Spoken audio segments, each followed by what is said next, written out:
नमस्कार दोस्तों। तो कैसे हैं आप? अब आपको हिंदी की ये क्लास कैसी लग रही है ये आप हमें अभी तो बोल के आप नहीं बता सकते हैं, कमेंट के माध्यम से ज़रूर बता सकते हैं। इस गर्मी में कैसा आप लोगों का मूड हो रहा है, क्या आप लोग कर रहे हैं?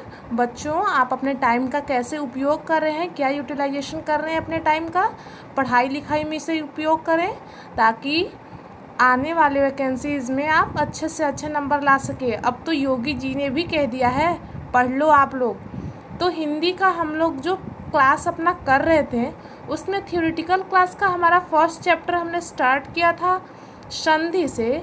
तो टॉपिक स्टार्ट करने से पहले आप लोगों से एक आग्रह, एक विनती जो हमेशा हम कहते आए हैं कि प्लीज़ अश्वनी जीएस क्लासेस जो हमारा यूट्यूब चैनल है, ये आपका भी यूट्यूब चैनल बन जाएगा बाकायदे जब आप इसे लाइक शेयर करेंगे, इसे और ज़्यादा फेमस करेंगे तो ये आप लोगों का क्लास भी हो सकता है, आपका ये ऑनलाइन कोचिंग हो सकता है जिसमें रेगुलरली आपको क्लास प्रोवाइड कराए जाएंगे और पीडीएफ के माध्यम से, और कभी वाइट बोर्ड पे भी आपको क्लास कराए जाएंगे हिंदी के। लेकिन अभी बच्चों आप लोग अच्छा रिस्पांस हमें नहीं दे रहे हैं, जितना हम लोगों ने सोचा था उसके अकॉर्डिंग तो बिल्कुल भी सही रिस्पांस नहीं जा रहा है आप लोगों को।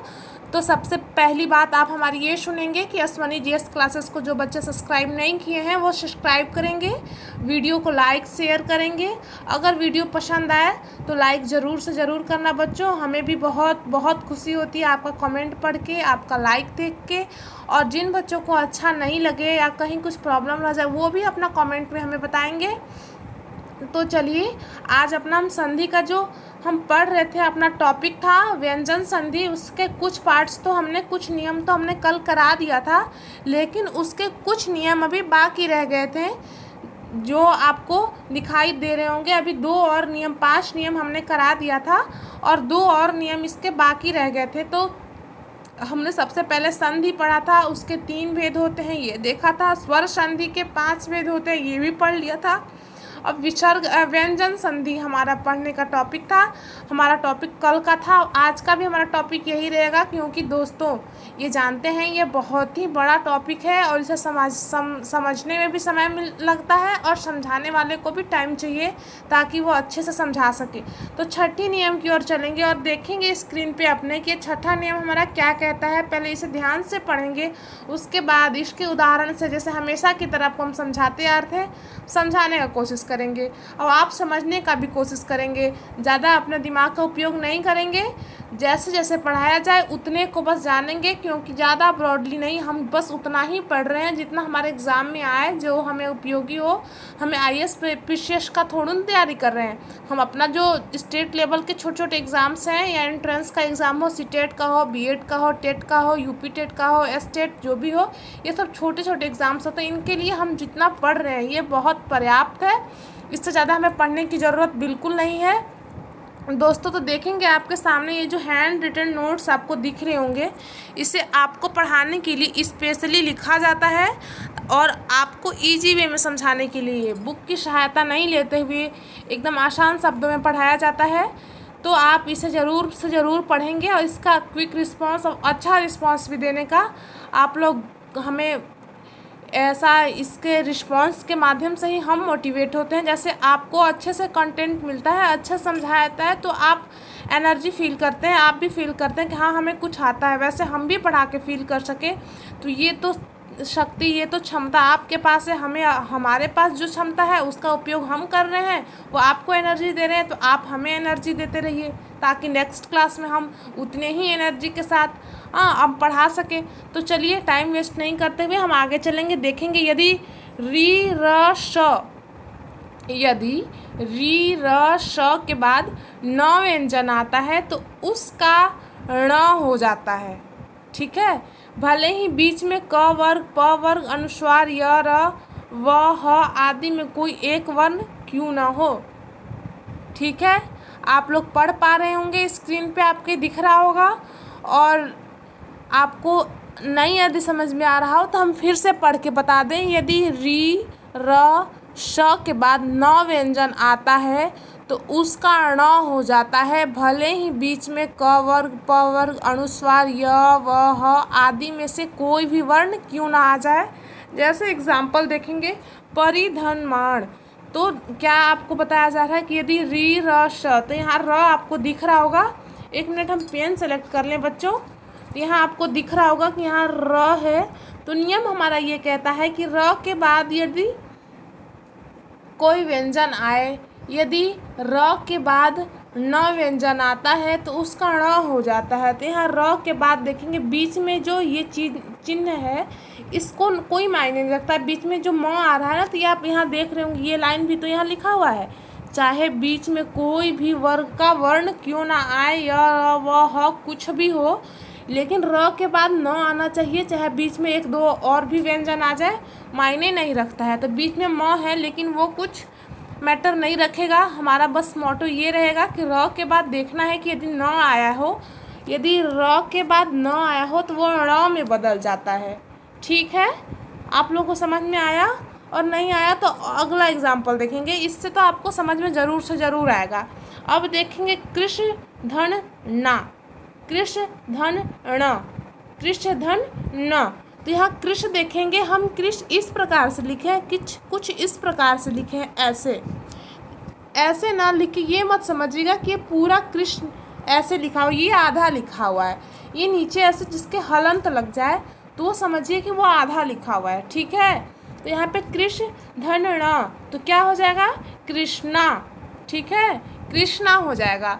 तो यहाँ भी वही हुआ, नियम के अकॉर्डिंग हम चलें। ये श के बाद यहाँ तो कुछ नहीं आया, लेकिन यहाँ पे कुछ आता भी तो वो साइलेंट माना जाएगा, उसे हम इग्नोर करेंगे और नेक्स्ट देखेंगे कि क्या है। कहीं न तो नहीं आया है, तो यहाँ देखेंगे यहाँ न तो डायरेक्टली आया है, तो ये न के जगह पे ण हो जाएगा। ठीक है, यदि री र श के बाद, यदि री र श के बाद, ठीक है, री र श के बाद बीच में क वर्ग, प वर्ग या य, व, ह कुछ भी वर्ण आता है तो वो ण में बदल जाता है। बस यही सरल शब्दों में आपको बताने का था, यही नियम ये कह रहा है। इसे बड़ा परिभाषा है, इसे देख के आप डरेंगे नहीं। ठीक है, तो चलेंगे, संभवतः आप समझ गए होंगे। आगे देखेंगे तृष्ण धन ना, तृष्णा। तो यहाँ भी आप देखेंगे कि त्रिस और न, श के बाद ण आया तो ये ण में बदल गया। ठीक है, यहाँ भी शोष धन अण, शोषण। तो यहाँ भी शो में देखेंगे, श में श के बाद अ आया, ये भी साइलेंट रहेगा, कुछ भी आ जाए बाद में न तो आया, हाँ न आया तो न के जगह पे हो जाएगा ण। ठीक है, आगे चलेंगे, आगे देखेंगे। ये तो हमारा एक रूल था व्यंजन संधि का बचा हुआ, जिसे हम पूरा कराना चाहें। एक बार आप इसे शॉर्ट रिवाइज करेंगे हम इसका। यदि री र श के बाद न आए तो वो ण में बदल जाता है, भले ही उस री र श के बाद बीच में कोई क वर्ग या प वर्ग या य, व, ह कुछ भी आए, वो कोई मायने नहीं रखता है, वो साइलेंट हो जाएगा। र श री के बाद न आएगा तो वो ण में बदल जाएगा। हमारा छठा नियम व्यंजन संधि का ये कहता है। अब सातवां नंबर है, सातवां नंबर का नियम आपके स्क्रीन पर आप देखेंगे कि क्या कहता है ये नियम। तो देखेंगे स और श, यदि श व्यंजन से पहले अ या आ के अलावा कोई भी स्वर आता है तो वो स का श हो जाता है। ठीक है, थोड़ा कंफ्यूजिंग है, लेकिन हम आपको समझाने का प्रयास करेंगे, आप समझने का भी प्रयास करेंगे, तभी समझ में आएगा। तो आप देखिए कि यदि श का श में परिवर्तन, आगे मत पढ़िए, अगर नहीं समझ में आ रहा है तो उदाहरण के माध्यम से थोड़ा और समझ लेंगे। कंफ्यूजिंग लग रहा है तो यहाँ के बाद हटा दीजिए, ये तो आपके सरलता के लिए लिखा हुआ था, नहीं तो बुक में आपको इतना ही लिखा मिलेगा, ये सब आपको नहीं मिलेगा। ये आपको थोड़ा आसान करने के लिए, बुक से थोड़ा अलग देने के लिए। बच्चों देखेंगे आप कि हमारे पास टेक्निक्स की थोड़ी कमी है, अभी लॉकडाउन ख़त्म हो जाएगा तो हम भी इसे इम्प्रूव करने का कोशिश करेंगे, लेकिन कंटेंट में किसी प्रकार का कोई भी आपको कमी नहीं मिलेगा। इसके साथ हमने कोई भी कमी नहीं किया है, अच्छे से अच्छे और सरल से सरल भाषा में पढ़ाने का प्रयास किया है। आप भी फील कर रहे होंगे, यदि आप स्टूडेंट होंगे, यदि आप में पढ़ने की लालसा रही होगी, यदि बस आपको इस पढ़ाई को भी बस ऐसे खेल में लेना होगा या उसे सीरियसली नहीं लेंगे तो भले बच्चे इसे ख़राब कह सकते हैं, नहीं तो हम तो बहुत अच्छे तरीके से आपको समझाने की कोशिश कर रहे हैं। तो यहाँ आप देखेंगे कि श का श में परिवर्तन, ये जो नॉर्मल श, हम इसे नॉर्मल श ही कहते हैं क्योंकि बहुत सारे श होते हैं, थोड़ा कन्फ्यूजिंग होता है। ये जो साधारण श है ये श में परिवर्तन हो जाता है, ठीक है। जैसे आप देखेंगे विधन शम, ठीक है, विधन शम, विषम, ठीक है। आगे देखेंगे और क्या है हमारा परिभाषा भाई, और क्या क्या उदाहरण, अनुधन संगी, अणुसंगी, ठीक है। निधन छेद, निषेध। तो यहाँ देखेंगे ये जो स है ये वाले स में बदल गया, यहाँ ये जो स है ये वाले स में बदल गया, और यहाँ आप देखेंगे यहाँ तो स है ही नहीं, ठीक है। तो आप वी का विच्छेद करिए तो उसमें आपको वी, तो यहाँ ये विषम जो है हमें लग रहा है कि ये हमने गलत लिख दिया है यहाँ पर, ठीक है। ये वाला सम होगा, ठीक, यहाँ पर ये वाला सम होगा। एक मिनट हम पेन का कलर चेंज कर लें, नहीं तो आप भी हो जाएंगे कंफ्यूज, क्योंकि थोड़ी देर के लिए हम भी कंफ्यूज हो गए थे यहाँ पे ये मैंने क्या लिख दिया। इसको ही पूरा काट लीजिए, मैं लिख दे रही हूँ वी धन सम, और यहाँ भी ये संगी होगा ऐसे, विधन सम इक्वल टू विषम। तो यहाँ भी देखेंगे ये वाला जो ये वाला जो स है, ये वाला जो स है वो इस स में कन्वर्ट हो गया। ये जो साधारण शब्द मैंने आपको बताया था, ये जो साधारण स है ये वाले श में परिवर्तित हो गया। तो हमारा रूल भी यही कहता है कि जहाँ ये वाला स रहेगा, ठीक है, वो इस स में बदल जाएगा। यहाँ भी देखेंगे, यहाँ थोड़ी छोटी सी मिस्टेक मैंने कर दिया था, यहाँ ये साधारण स न लिख के ये वाला श लिख दिया था। यहाँ भी देखेंगे अनुधन संगी, अणुसंगी, ठीक है। सुधन क्षमा, सुषमा, देखेंगे ये वाला स का इस स में परिवर्तन हो गया, यहाँ पे ये नॉर्मल वाले स का इस स में परिवर्तन हो गया। और यहाँ पे कुछ नहीं है, ज़्यादा सोचना नहीं है, और इसको ना थोड़ा आप प्रैक्टिस करेंगे। जब आपको पूरा संधि पढ़ा देंगे तो एक फुल टेस्ट लेंगे हम, चलेगा हमारे चैनल पर संडे के दिन। इस संडे तक तो कंप्लीट होने की संभावना नहीं है, इस संडे तक कंप्लीट नहीं होगा तो मंडे को लेंगे एक टेस्ट 50 नंबर का, जिसमें केवल संधि से रिलेटेड होंगे। आप सारे बच्चे रिवीजन कर लेंगे और उस टेस्ट को करने के बाद लगभग सारे टॉपिक से मतलब है हमारा नियम से, लगभग सारे नियम से आपको 4-5 क्वेश्चन देखने को मिलेंगे फुल एक्सप्लेनेशन के बाद। तो आपको बिल्कुल समझ में आएगा। आप लोग जितने लोगों को लग रहा होगा इतने सारे नियम है तो भूल ही जाएंगे, लेकिन नहीं, आप भूलेंगे नहीं यदि थोड़ा आप रिवाइज़ करें और थोड़ा ध्यान दें क्लास में भी, क्योंकि मैं एक शब्द को बहुत बार बोलती हूँ और जिससे बच्चों को समझ में आ जाता है। तो हमारा व्यंजन संधि का यही 2 बच गया था जो पूरा हो गया। व्यंजन संधि में हमने कुल 7 नियम देखे थे। अभी मैं जब उसको रिपीट करने का मन तो हो रहा है लेकिन कर नहीं सकती हूँ मैं, क्योंकि अगर उसको रिपीट करने लगी पूरे नियम को तो हो जाएगा टाइम ज़्यादा और आपका विसर्ग संधि थोड़ा सा भी नहीं हो पाएगा। तो हमने संधि का देख लिया था, 3 भेद होते हैं। संधि की परिभाषा क्या होती है, उसके भेद 3 होते हैं, भेदों के 5 उपभेद होते हैं स्वर संधि के, उसको भी देख लिया था। विसर्ग संधि को देख लिया था, व्यंजन संधि को देख लिया था। विसर्ग संधि आज का हमारा फ्रेश टॉपिक है, विसर्ग संधि। अब इसको देखेंगे, आपकी स्क्रीन पे बिल्कुल साफ शब्दों में दिख रहा होगा हैंड रिटन नोट्स कि क्या कहता है हमारा विसर्ग संधि का परिभाषा। विसर्ग के साथ स्वर या व्यंजन के मिलन से, विसर्ग के साथ स्वर या व्यंजन के मिलन से जो विकार उत्पन्न होता है उसे विसर्ग संधि कहते हैं। एक बार फिर से पढ़ेंगे हम। विसर्ग के साथ स्वर या व्यंजन के मिलने से, विसर्ग के साथ स्वर या व्यंजन के मिलने से जो विकार उत्पन्न होता है उसे विसर्ग संधि कहते हैं। ठीक है, विसर्ग से आप वाकिफ़ होंगे। विसर्ग का मतलब तो पता है ना, ये इसको विसर्ग कहते हैं। विसर्ग के साथ यहाँ अ मिल जाए या क मिल जाए, ठीक है, ये व्यंजन हो जाए या फिर स्वर हो जाए, मैटर ये नहीं रखता है, बस कुछ भी हो जाए विसर्ग के साथ। तो इन दोनों को जोड़ने से जो विकार उत्पन्न होगा ना, जो विकार उत्पन्न होगा उसे विसर्ग संधि कहते हैं। इसको पहचानने के इसमें भी 6-7 नियम हैं।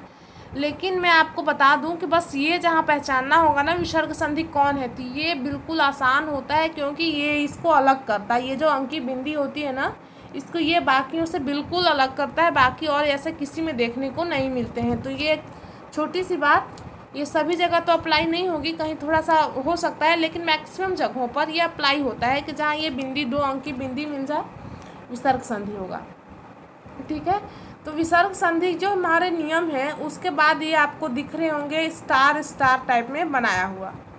ये क्यों बनाया हुआ है ये बता दूं आपको कि ये इसलिए बनाया हुआ है ताकि इन टॉपिकों से क्वेश्चन आया है, इन्हें हल्के में ना लें। ऐसा ना लें कि ये नियम हम तो नहीं मन कर रहा है, नहीं याद हो रहा है, नहीं समझ में आ रहा है, तब वीडियो को 2 बार देख लीजिए, 4 बार देख लीजिए, लेकिन समझिए ज़रूर, इसे छोड़ना नहीं है, क्योंकि इन टॉपिक से आया है क्वेश्चन, इसलिए मैंने इसको स्टार्ट किया है। ठीक है, स्टार्ट किया है। तो आगे देखेंगे हमारा पहला नियम क्या कहता है। विसर्ग संधि को तो समझ लिए ना, इसका उदाहरण दे दूँ। जैसे उदाहरण मैं दे देती हूँ, एक निधन तेज। ठीक है, निस्तेज आगे लिखती हूँ, ये होगा निस्तेज। ठीक है, एग्जाम में आ गया कि निस्तेज में कौन सा संधि है, तो इसका विच्छेद कैसे करेंगे। निधन तेज, निस्तेज। ठीक है, तो ये देखिए, अगर संधि पहचानना हो तो उसे तोड़ना ही पड़ेगा, तोड़ना ही पड़ेगा, और कोई आपके पास उपचार नहीं है। तोड़ लिए, देख लिए कि ये बिंदी आ गया, हो गया विसर्ग संधि, और क्या, बस। तो ये हमारा विसर्ग संधि का उदाहरण था। अब इसका हम नियम देख लेंगे बारी बारी से। अगर विसर्ग के पहले अ हो और बाद में कोई घोष व्यंजन, यहाँ ध्यान दीजिएगा बच्चों, घोष व्यंजन, जो बच्चे पहले से हिंदी पढ़े होंगे उसके लिए तो ये कुछ नहीं है, वो समझ गए होंगे, लेकिन जो नहीं पढ़े होंगे उनके लिए ये बहुत ही बड़ा ये बॉर्डर होगा कि अरे ये क्या आ गया, घोष व्यंजन क्या होता है, इसे तो जानते ही नहीं है। तो आपके जानकारी के लिए बता दूं कि व्यंजन 2 प्रकार के होते हैं, सघोष और अघोष या घोष। सघोष को ही घोष कहते हैं, अघोष और सघोष। तो अघोष वर्ग के, वर्ग से मतलब है क वर्ग, यानी कि क से लेके इया तक, तो जो क और ख होंगे यानी कि पहला और दूसरा अघोष होंगे, तीसरा चौथा पांचवा घोष होंगे या सघोष होंगे। इस घोष को सघोष भी कहीं आपको लिखा हुआ मिल जाएगा, और इसका डिटेल में आप तो बता नहीं सकते, इससे ज़्यादा बस आपको इतना ही बताएंगे, क्योंकि यदि डिटेल में जानना है तो संधि को होने दीजिए कंप्लीट, और इसके आगे हम हिंदी का स्टार्टिंग से ये स्टार्ट करेंगे, क्लास स्टार्ट होगा तब आप समझ लीजिएगा, नहीं तो जिन लोगों के पास बुक होगी हिंदी की तो वो थोड़ा बहुत पढ़ लीजिएगा। चलिए आगे चलते हैं। यदि विसर्ग से पहले अ हो और बाद में कोई घोष व्यंजन हो, तो यहाँ हम कोष्ठ में लिख दिए हैं उन बच्चों के लिए जिन्हें थोड़ा कन्फ्यूज़न होता होगा। घोष मतलब क्या, वर्ग का तीसरा चौथा और पांचवा वर्ण, या य र ल व ह हो तो विसर्ग को ओ में परिवर्तन, विसर्ग का ओ में परिवर्तन होता है। ठीक है, ये तो हो गई किताब का लैंग्वेज। अब हम आप छोटे से लैंग्वेज में आपको, छोटी सी लाइन में आपको बताते हैं। यदि विसर्ग से पहले अ हो, ठीक है, और बाद में कोई घोष व्यंजन अर्थात किसी वर्ग का तीसरा चौथा पांचवा यदि कोई शब्द वर्ण आए या य र ल व ह आए, तो विसर्ग का ओ में परिवर्तन हो जाता है, अर्थात जो ये अंकी बिंदी है इक्वल टू ओ हो जाती है, यानी कि ओ तो यहाँ लग रहा है, ओ होता है लोप, ओ व्यंजन के साथ ये सट जाता है, बस ओ कार आपको दिखेगा, ओ कार लग जाता है।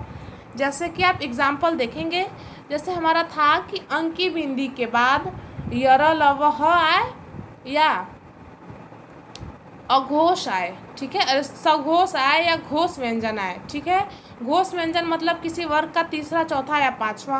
तो यहाँ देखेंगे अंकी बिंदी के बाद य आया तो हो गया ओ में बदल गया, बिंदी हट जाएगा, अंकी बिंदी जो 2 ठो है, 2 जो व्यंजन के चिन्ह है ये हट जाएंगे और हो जाएगा मनोयोग।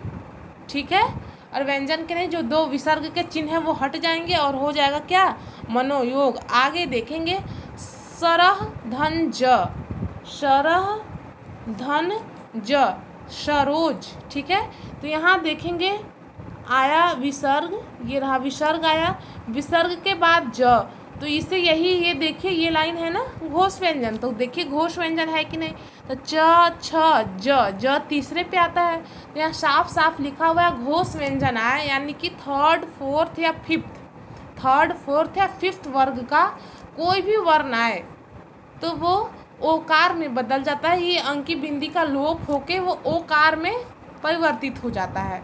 आगे देखिए मना धन ज मनोज, यहाँ भी देखेंगे बिंदी का ज के साथ अर्थात घोष व्यंजन के साथ अर्थात तीसरे टर्म का व्यंजन जो थर्ड नंबर पे आता है, क्योंकि पहले में च आता है दूसरे में छ आता है। जो च और छ है, क और ख है, ठीक है, प और फ है, त और थ है, ट और ठ है, ये सब जो हैं ये सब हमारे अघोष होते हैं, अघोष व्यंजन होते हैं, ये अघोष होते हैं। और उसके बाद वाला 3 4 5 यानी कि ग घ इया ज झ न, ठीक है, ज झ इया यस, और मैं क ख ग बोल रही हूँ। अब देखिए ग घ अंग और ज झ इया ये सब जो होंगे वो घोष में आएंगे। तो यहाँ देखेंगे बिंदी के बाद ज यानी कि घोष आया, घोष हो गया तो ओकार में बिंदी बदल जाएगा, तो ओकार लग गया मनोज। उसी तरीके से मना धन भाव मनोभाव, तो देखेंगे भ किस में आता है, प फ ब भ, यानी कि भ आया चौथे पे। तो हम साफ साफ ऊपर लिखे हुए मेंशन कर रहे हैं और बार बार बोल भी रहे हैं कि चौथे में आए, तीसरे में आए, पांचवा कोई भी वर्ण या य र ल व ह आए तो वो ओकार में अंकी बिंदी बदल जाता है। Is that clear? तो मुझे जहाँ तक आशा है आप लोगों को बिल्कुल क्लियर हुआ होगा।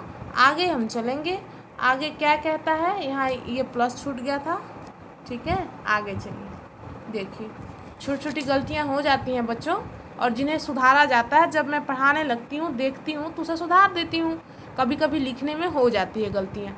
तो देखेंगे दूसरा नियम क्या कहता है। पहला नियम का एक बार शॉर्ट रिवीजन।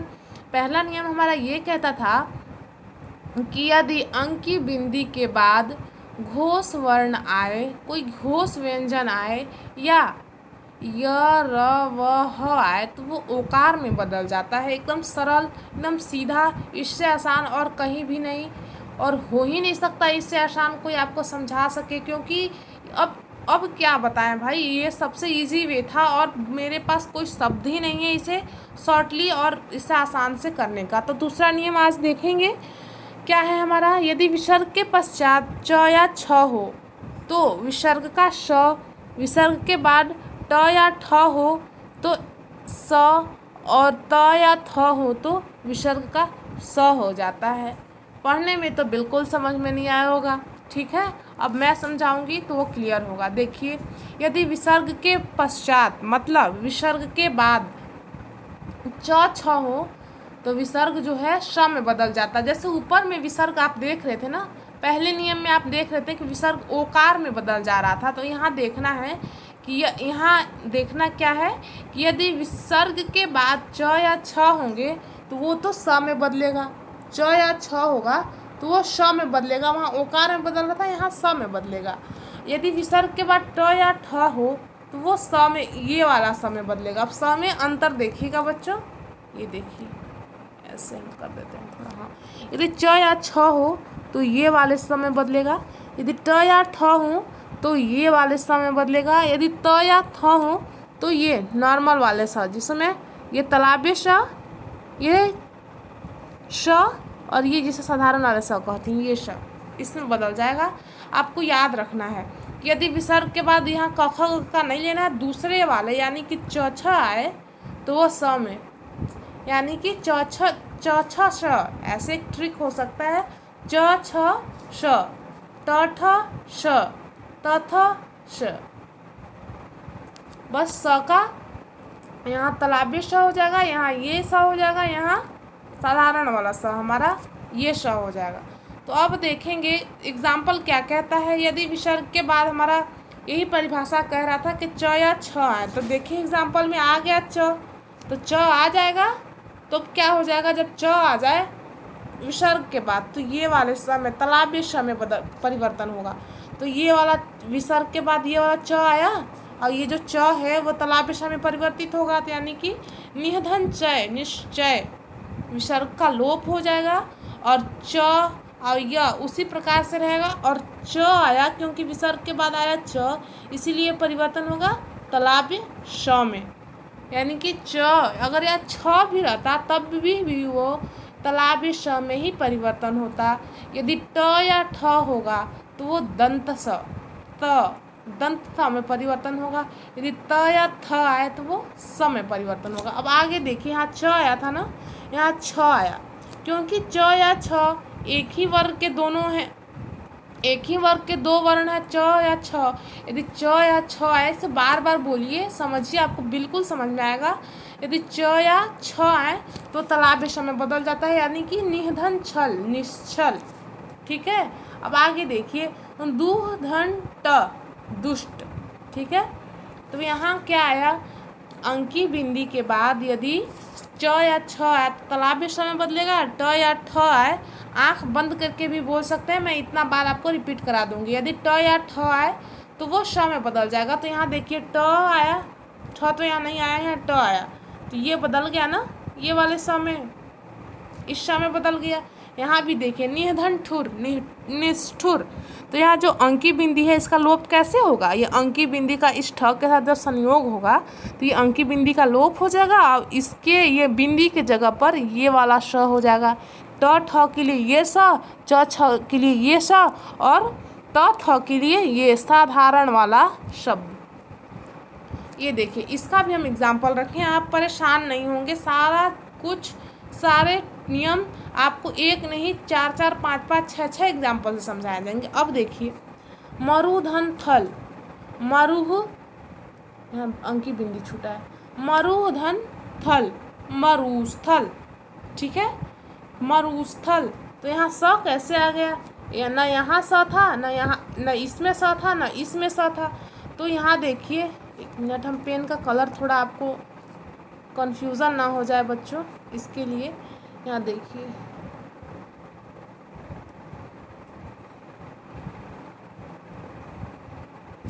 मरुधन थल, तो ना मरु में स था ना थल में स था। तो ये स में कैसे बदला, तो मैं बार बार बता रही हूँ कि च या छ मिलेगा, एकदम आंख बंद करके और मुंह से आपके अपने आप आवाज़ निकलेगा, आप बोल के देखिए। यदि च या छ मिले तो तालव्य श बनेगा, ट या ठ मिले तो दंत श बनेगा, या त या थ मिले तो साधारण स बनेगा, नॉर्मल वाला स बनेगा, यानी कि मरुधन थल।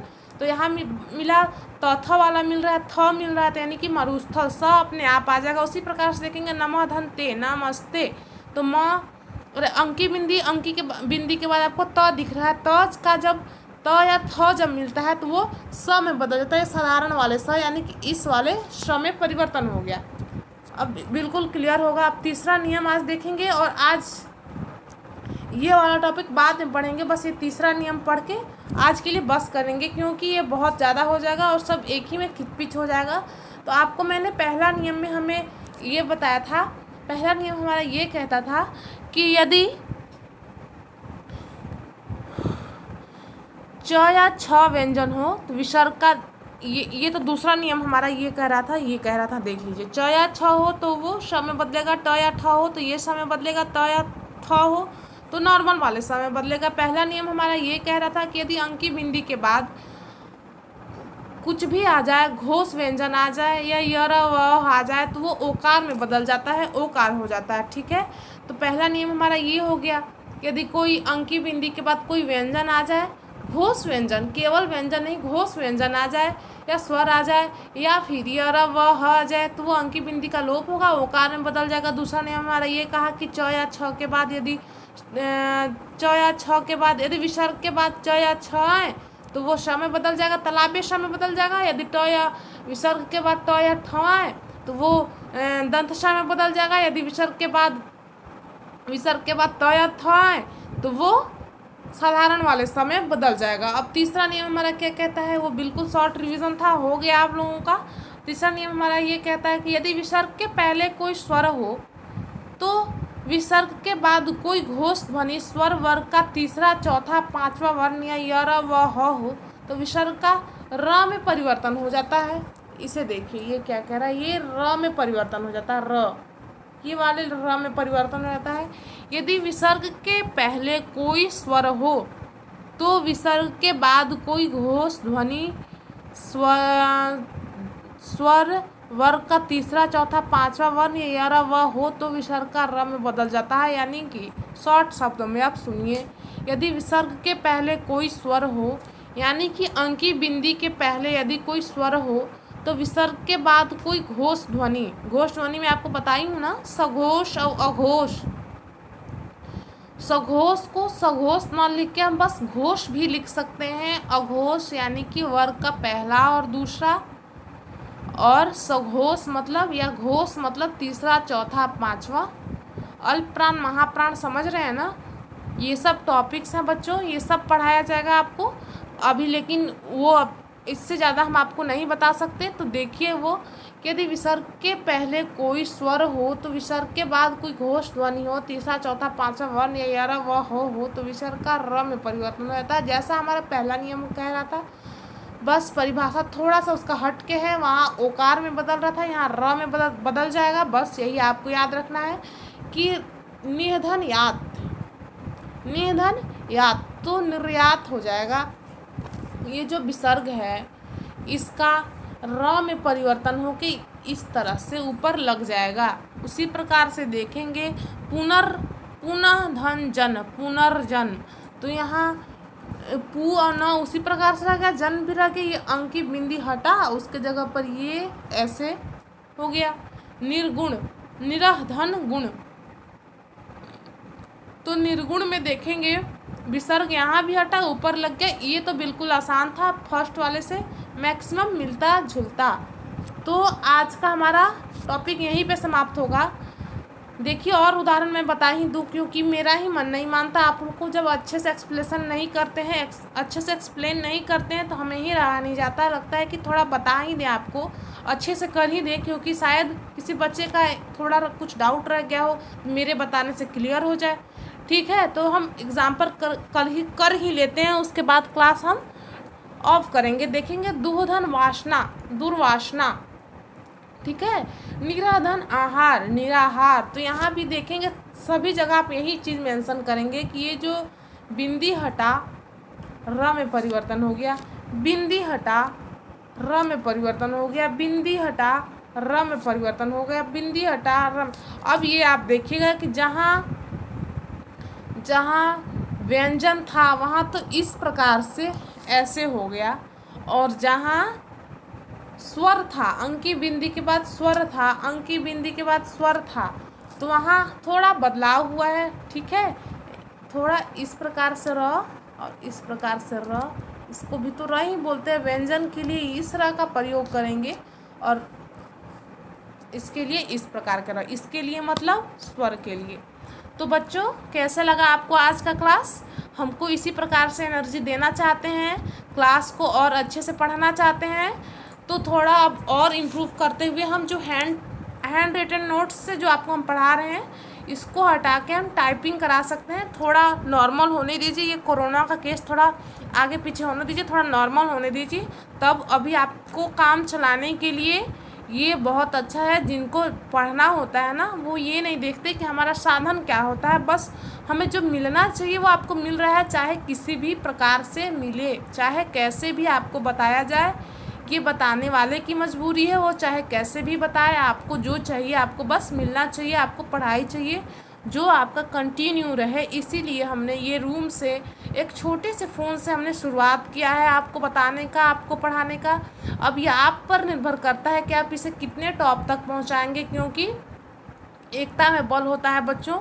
अकेले कोई कुछ कर नहीं सकता, चाहे वो कितना भी अच्छा टीचर हो, प्रोफेसर हो, या फिर वो कुछ भी हो, कोई कितना भी अच्छा क्यों ना पढ़ा ले, क्योंकि आप भी बच्चों, कोई छोटे बच्चे तो है नहीं, भावी शिक्षक और शिक्षिकाएं जो हमारे वीडियो को देख रहे हैं।